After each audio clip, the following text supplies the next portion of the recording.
Hi, I'm Ahuva Gamliel, a naturopathic doctor and licensed acupuncturist. Our topic today is how to make oatmeal paste for flea bites. This is something that's very easy to do at home, and I'm going to demonstrate it for you right now.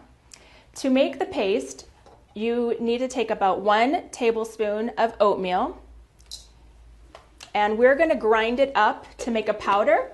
However, if you do not have a magic bullet or a coffee grinder, you can skip this step. Your paste will just be a little bit lumpy, but it'll work just fine. So I'm going to put it in the blender. So I'm going to take 1 tablespoon of boiled water and add it to our mix. And the reason why I'm adding the water afterwards instead of blending it inside is to avoid having to clean the sticky, gooey oatmeal paste from the blender. So I'm just going to take 1 tablespoon of the boiled water and mix it, and it's forming a thick paste. And it smells good.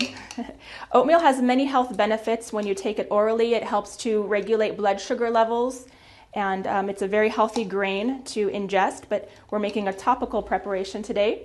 And you can use either a washcloth, or I'm demonstrating here with a paper towel. And so you can see the paste is nice and thick.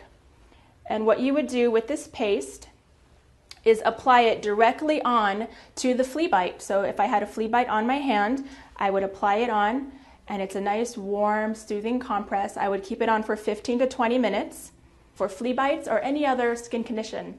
Thank you for watching. I'm Dr. Ahuva Gamliel. Bye-bye for now.